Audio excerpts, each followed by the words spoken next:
আসসালামু আলাইকুম সুপ্রিয় শিক্ষার্থীবৃন্দ, ম্যাথমেটিক একাডেমির পক্ষ থেকে সবাইকে স্বাগত জানাচ্ছি।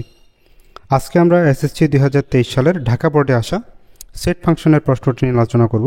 শুরু থেকে শেষ পর্যন্ত মনোযোগ সহকারে দেখার আহ্বান রইল।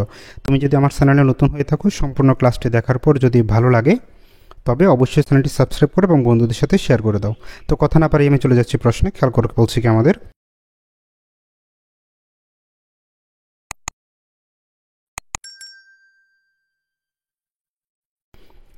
a equal x belongs to n such that x হচ্ছে মৌলিক সংখ্যা এবং 2 less than equal x এবং less than equal 7।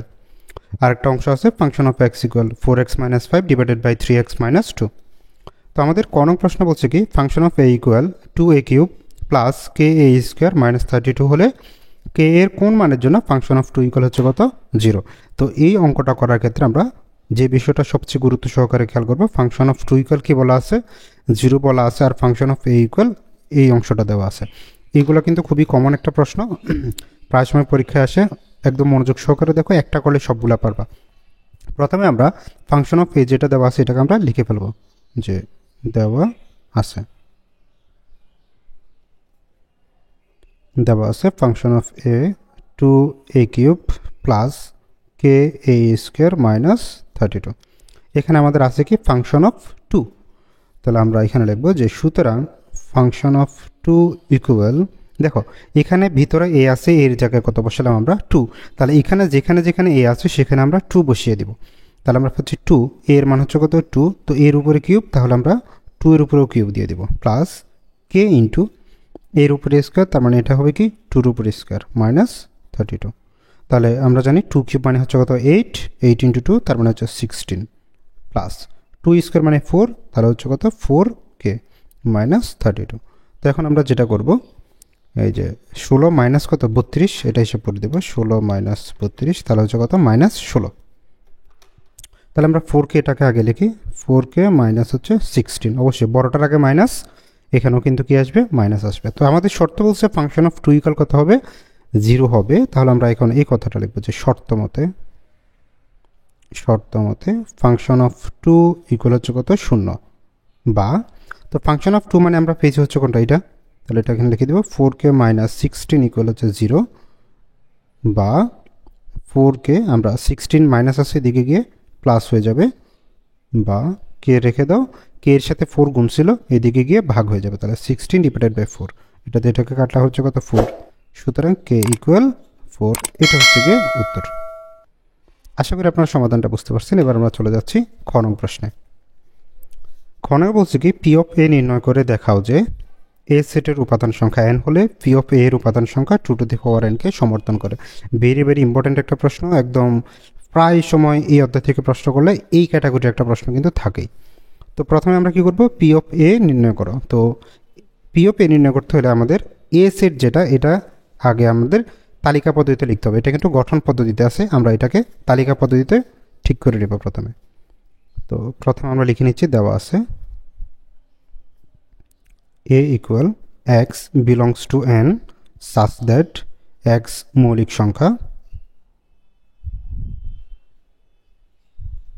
সংখ্যা এবং আরেকটা তথ্য আছে কি যে 2 লেস দেন ইকুয়াল x, তারপরে বলছে লেস দেন ইকুয়াল 7। ওকে, তাহলে আমরা প্রশ্নটা সবাই একটু মনোযোগ দিয়ে খেয়াল করব।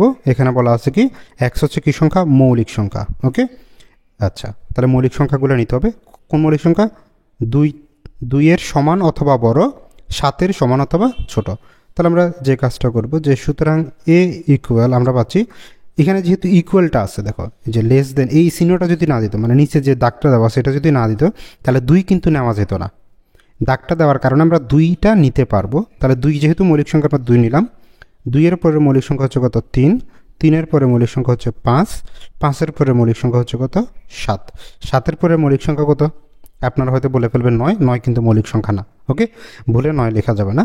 আচ্ছা যাক, তো আমাদের এখানে 7 পর্যন্তই বলছে, আমরা 7 পর্যন্তই লিখে দিলাম। এটা হচ্ছে আমাদের এ সেটের উপাদান। আরেকবার বলি, এখানে আমরা খেয়াল করবো x কি সংখ্যা বলা আছে, মৌলিক সংখ্যা, এবং সেটা বলা আছে 2 থেকে কত পর্যন্ত 7 পর্যন্ত। তাহলে 2 থেকে 7 এর মধ্যে 2, 3, 5, 7 এই 4টা মৌলিক সংখ্যা আছে, আমরা এগুলোই লিখে দিলাম। তাহলে আমরা এ সেটের উপাদান পেয়ে গেলাম। এখন আমরা কি করব, পি অফ এটাকে নির্ণয় করব। ভালো মতো খেয়াল করে এটা কীভাবে নির্ণয় করি। সুতরাং পি অফ এ ইকুয়াল, প্রথমে একটা সেকেন্ড ব্র্যাকেট, আবার সেকেন্ড ব্র্যাকেট দিয়ে লিখবো হচ্ছে 2, তারপরে আবার লিখবো হচ্ছে কত 3, তারপরে লিখবো 5, তারপরে লিখবো হচ্ছে কত 7। মানে প্রত্যেকটা আলাদা আলাদা করে লিখলাম, একটা একটা গেল। এখন আমরা লিখবো দুইটা দুইটা। সেটা কীভাবে, 2 এর সাথে 3 নিব, একবার নিলাম, 2 এর সাথে 5 নিব, 2 5, 2 এর সাথে 7 নিব, 2 7। ভালো মতো খেয়াল করো, সিরিয়ালটা মনে রাখো, তাহলে কিন্তু তোমাদের ভুল হবে না। তোমরা যে ভুলটা করো প্রায় সময় সিরিয়াল ঠিক না থাকার কারণে ভুল হয়ে যায়। আচ্ছা, তো আমরা 2 দিয়ে লিখে ফেলছি, এবার 2টা বন্ধ, এবার 3 দিয়ে লিখব, 3 5, 3 দিয়ে লিখলে 3 7। ওকে, 3-এর 2টা লেখা হয়েছে, এবার 3টা বাদ, 5 আর 7 থাকে, 5 7। তাহলে 5-এর পরে 7 দিয়ে কিন্তু আর হবে না, 5 আর 7 শেষ, 2টার কাজ শেষ। এবার 3টা করতে প্রথমে আমরা 7তে বন্ধ করে দেবো, 7 বাদ, তাহলে 2 3 5, 2 3 5। প্রথমে 7 বন্ধ করছি, এবার 5টাকে বন্ধ করে দাও, তাহলে থাকে কত 2 3 7, 2 3 7। 5 বন্ধ করছি, এবার 3 বন্ধ করে দাও, তাহলে 2 5 7, 2 5 7। ওকে, 3 বন্ধ করছি, এবার 2 বন্ধ করে দাও, তাহলে কি থাকে 3 5 7, 3 5 7। হয়ে গেছে, 3টা করে কিন্তু লেখা কমপ্লিট আমাদের। এবার আমরা যেটা করবো, চারোটা সবগুলোকে একসাথে একবার লিখে দেবো, তাহলে 2 3 5 7 লেখা হয়ে গেছে। লেখার পরে আমরা যেটা করব, একটা ফাঁকা সেট দিয়ে দেবো। ফাঁকা সেট মানে হচ্ছে এই যে এভাবে, এটাকে বলে ফাঁকা সেট। এই ফাঁকা সেট দিয়ে তারপর আমরা এই ব্র্যাকেটটা দিয়ে দেবো, এই যে প্রথম একটা সেকেন্ড ব্র্যাকেট দিয়েছিলাম বাড়তি, এই শেষ একটা, মানে এই সবগুলো উপাদান একটা সেটের মধ্যে আছে, এটা বোঝাবো। তোমরা অনেকে এই ফাঁকা সেটটা দেওয়ার সময় কিন্তু এটা করে দাও যে সেকেন্ড ব্র্যাকেট দিয়ে তার মধ্যে ফাঁকা সেট দাও, এটা কিন্তু ক্রস, এটা ভুল। ফাঁকা সেট হয় তুমি এটা দিবা, অথবা এটা লিখে ভিতরে কিছু লিখবা না, এটা দিয়েও ফাঁকা সেট বোঝায়, এটা দিয়েও ফাঁকা সেট বোঝায়, ঠিক আছে? এই ভুলটা কিন্তু করা যাবে না। তাহলে আমরা এখানে গুণে দেখি যে কয়টা মান পাচ্ছি, 1 2 3 4 5 6 7 8 9 10 11 12 13 14 15, এই যে এটা সহ কত হলো 16টা, বাস আমাদের হয়ে গেছে। তাহলে এখন আমরা লিখব যে এখানে এ সেটের উপাদান সংখ্যা, এ সেটের উপাদান সংখ্যা, এ সেটের উপাদান সংখ্যা কয়টা, 1টা 2টা 3টা 4টা। তাহলে আমরা লিখবো n সমান সমান 4। n কেন লিখছি, আমাদের এখানে বলছে যে এই যে বলছে দেখো এ সেটের উপাদান সংখ্যা n হলে, হ্যাঁ, সেজন্য আমরা এ সেটের উপাদান 4টা, সেটাকে আমরা n ধরে নিয়েছি, n = 4। তারপরে পি অফ এ সেটের উপাদান সংখ্যা আমরা পেয়েছি কয়টা, গুণে দেখলাম 16টা আসে। তো আমরা 16কে কিন্তু 2 টু দি পাওয়ার 4 লিখতে পারি। দেখো ক্যালকুলেটার আমরা যদি করি 2 টু দি পাওয়ার 4 দিলে কত চলে আসে, 16। তার মানে আমরা 16কে 2 টু দি পাওয়ার 4 লিখতে। এখন দেখো 4 মানে কিন্তু কি ছিল, n, তাহলে আমরা লিখতে পারি 2 টু দি পাওয়ার n, বাস হয়ে গেছে। এখন আমরা যে কাজটা করব, এইখান থেকে এই পর্যন্ত কথাটা নিচে লিখে দেবো যে এই সেটের উপাদান সংখ্যা n হলে পি অফ এর উপাদান সংখ্যা 2 টু দি পাওয়ার n কে সমর্থন করে। এটা লিখে আমরা লিখে দেবো কি, দেখানো হলো, নিচে লিখে দিয়ে দেখানো হলো। তো আমি এটা আর লিখে দেখাচ্ছি না, আশা করি তোমরা নিজেরা লিখতে পারবা। এবার আমরা সমাধান করব হচ্ছে গ নম্বর প্রশ্ন। খেয়াল করো, গ নম্বরে বলা হচ্ছে কি আমাদের যে function of x inverse 1 plus 1 divided by function of x inverse 1 minus 1 equal 2 হলে এক্স এর মান নির্ণয় করো। তো ফাংশনের কথা যেহেতু বলছে, আমরা ফাংশনের এই অংশটা দিয়ে শুরু করব, যে দেওয়া আছে ফাংশন অফ এক্স ইকুয়াল হচ্ছে 4x minus 5 divided by 3x minus 2 লিখলাম। এখন আমরা যে কাজটা করব, ফাংশন অফ এক্স ইনভার্স 1 এর মানটা আমরা বের করব, যে সুতরাং ফাংশন অফ এক্স ইনভার্স 1 এটা দেখে বোঝায়, এক্স এর জায়গায় আমরা এক্স ইনভার্স 1 বসিয়ে দেব। তাহলে 4 into x inverse 1 minus 5, 3 into x inverse 1 minus 2 আসে। এবার ইনভার্স মানে কি, আমরা জানি যে কোনো কিছুর ইনভার্স মানে এ ইনভার্স 1 মানে হচ্ছে কি 1/a। তাহলে এক্স ইনভার্স 1 মানে কি দাঁড়াবে, 1/x। তাহলে এই জায়গায় আমরা লিখব 4 ইন্টু 1/x মাইনাস 5, এখানে হবে 3 ইন্টু 1/x মাইনাস 2। তো এবার দেখো আমাদের এই যে আছে ধরো 4 × 1/x আছে, এটা মানে হচ্ছে 4টা কিন্তু কোথায় উপরে, হ্যাঁ, তাহলে আমরা পাচ্ছি 4/x, আর এটার জন্য কি হবে 3/x।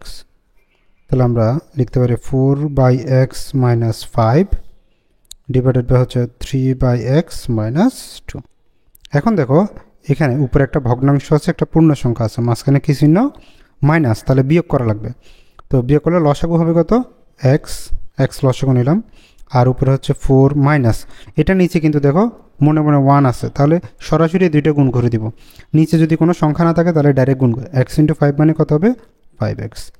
নিচেরটাতে আসে, এই যে নিচের অংশটা, নিচেরটা লসাগু কত x হবে, একই রকম এর উপরে 3 ছিল 3 বসাবো, মাইনাস x এর সাথে 2 গুণ করে দাও, তাহলে 2 × x মানে কত হবে 2x। এবার আমরা চাইলে কিন্তু x এর সাথে x কেটে দিতে পারি সরাসরি, আমি সরাসরি করছি না, একটু ভেঙে করি। 4 - 5x ডিভাইডেড বাই x গুণ নিচের ভগ্নাংশ যেটা, এটার হর হয়ে যাবে উপরে, লব হয়ে যাবে নিচে, তাহলে x নিচে ছিল সেটা উপরে চলে যাবে, আর 3 - 2x এটা নিচে চলে আসবে, x এর সাথে x কাটা। তাহলে আমরা পাচ্ছি কি 4 - 5x, আর নিচে থাকতেছে 3 - 2x। এটা হচ্ছে কার মান, ফাংশন অফ x ইনভার্স 1 এর মান। সুতরাং ফাংশন অফ x ইনভার্স 1 মানে হচ্ছে কি এটা। এখন আমরা কি করব, দেখো ফাংশন অফ x ইনভার্স 1 আমরা পেয়ে গেছি। এবার তুমি যদি খেয়াল করো, দেখো এই পুরোটা নিচে মনে মনে কিন্তু একটা কি আছে 1 আছে, নিচে মনে মনে 1 আছে, আর এটার নিচে 3 - 2x আছে। এখন আমরা যে কাজটা করব, যোজন বিয়োজন করব। কি করব, যোজন বিয়োজন। কেন করতেছি সেটা হচ্ছে কিন্তু আমাদের এখানের মধ্যে দেখো function of x inverse 1 plus 1, function of x inverse 1 minus 1, উপরে নিচে কিন্তু একই জিনিস, চিহ্ন পরিবর্তন করা আছে, একবার প্লাস একবার কি মাইনাস। এই ধরনের অঙ্ক যখন দিবে তখন আমরা এই যে একটা মান বের করে যোজন বিয়োজন করে দিব। তো যোজন বিয়োজন করার নিয়মটা আমি তোমাদেরকে একটু প্রথমে বুঝিয়ে নেই। দেখো যোজন বিয়োজনটা কিভাবে করা লাগে একটু খেয়াল করো। মনে করো তোমার এখানে কি আছে, এ আছে, নিচে হচ্ছে বি, আর এখানে সি, নিচে হচ্ছে কি ডি। ভালো মতো বুঝো যোজন বিয়োজনের নিয়মটা কি। আমি কি করব, এটাকে উপরে একবার নিচে একবার লিখে ফেলবো, উপরে প্লাস চিহ্ন নিচে মাইনাস চিহ্ন দেবো। এবার নিচে যেটা ছিল সেটাকে উপরে নিচে বসাই দিব। একইভাবে এখানেও করতে হবে, সি উপরেরটা উপরে নিচে একবার লিখবো, প্লাস চিহ্ন মাইনাস চিহ্ন, নিচেরটাকে এবার উপরে নিচে বসাই দেবো। এই নিয়মটা হচ্ছে কি যোজন বিয়োজন। তো আমাদের এই অংশের মধ্যে কিন্তু এই যে দেখো এই অংশের মধ্যে কিন্তু নিচে কী ছিল 1 ছিল, তাহলে আমরা কি করব, উপরে হচ্ছে কত ফাংশন অফ x ইনভার্স 1, নিচে হচ্ছে 1। এগুলো বুঝো, একটু হয়তো লম্বা হচ্ছে এখন, তুমি যখন বুঝে যাবা এই অঙ্কগুলো দেখা মাত্র করে ফেলতে পারবা। হ্যাঁ, তো এটা উপরে হচ্ছে কত ফাংশন অফ x ইনভার্স 1, নিচে হচ্ছে কি 1। খেয়াল করো, হ্যাঁ এটা কিন্তু রাফ করতেছে আমি, বুঝো ভালো মতো। ফাংশন অফ x ইনভার্স 1, নিচে হচ্ছে কি 1, আর এখানে মনে করো আমার বি আর সি, মানে এখানে তো আমার দুইটা ভগ্নাংশ আছে, আমি রাফ করতেছি এই জন্য পুরোটা লিখতেছি না। তাহলে সিস্টেমটা কী দাঁড়াবে, আমাদের ফাংশনটাকে আমরা উপরে নিচে একবার লিখে ফেলবো। প্রথমটাকে উপরেরটাকে উপরে নিচে লিখছি, একবার প্লাস চিহ্ন একবার মাইনাস চিহ্ন, তাহলে নিচে ছিল কি 1, A1 A1। তাহলে এটাকেই কিন্তু দেখো আমাদের ঠিক এটার মতো মিলে যাচ্ছে, মিলছে কিনা দেখো। তাহলে আমরা কী করবো, এখন ফাংশনটাকে যোজন বিয়োজনটা করব, যে মানটা পাইছি এটাকে এখন আমরা যোজন বিয়োজন করব। তাহলে আমরা লিখবো এখন বা উপরে হচ্ছে ফাংশন অফ x ইনভার্স 1, নিচেও ফাংশন অফ x ইনভার্স 1, তারপর উপরে প্লাস 1, নিচে কি -1 ইকুয়াল দিলাম। এখানেও কি করব, উপরে ছিল কি 4 - 5x, 4 - 5x, নিচে লিখে দিলাম 4 - 5x। এটা যেহেতু দুইটা পদ সেজন্য ব্র্যাকেট দিলাম, একবার প্লাস চিহ্ন একবার মাইনাস চিহ্ন। এবার নিচেরটাকে লিখব, নিচেরটা কত 3 - 2x, এখানে কত 3 - 2x। এটাকে বলা হচ্ছে কি যোজন বিয়োজন।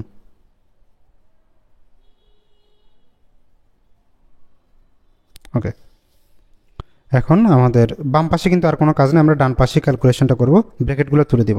তাহলে 4 - 5x, এখানে প্লাস চিহ্ন যেহেতু চিহ্ন সব ঠিকঠাক থাকবে। এখানে কত 4 - 5x, তো ব্র্যাকেটের আগে মাইনাস আছে, -3, মাইনাসে মাইনাস হয়ে যাবে +2x। তো উপরে আমরা কী পাচ্ছি দেখো 4 + 3, তার মানে কত 7, -5x মাইনাস কত 2x, তার মানে -7x।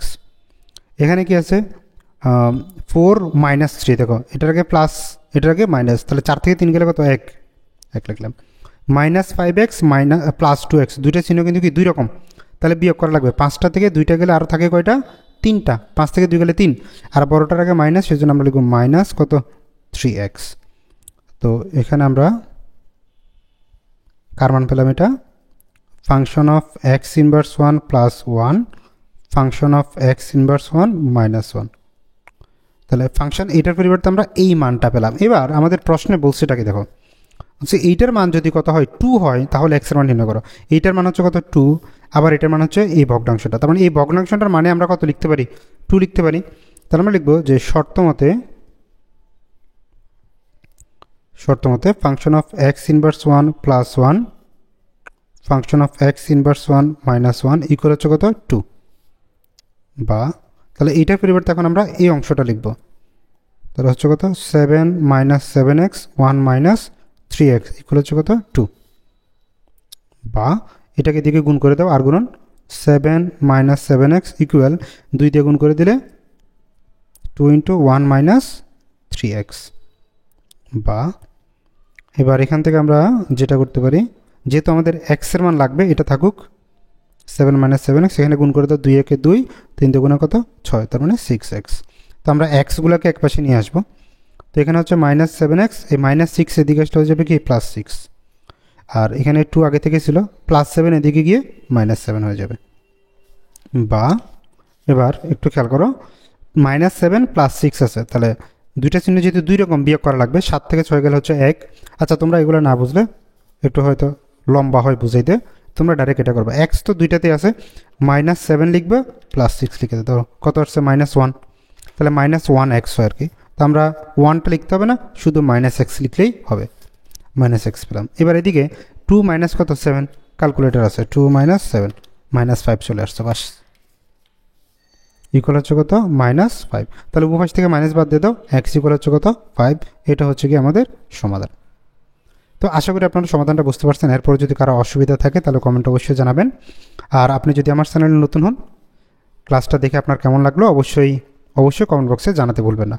তো দেখা হচ্ছে পরবর্তী ভিডিওতে, সে পর্যন্ত সবাই ভালো থাকুন, সুস্থ থাকুন, আল্লাহ হাফেজ।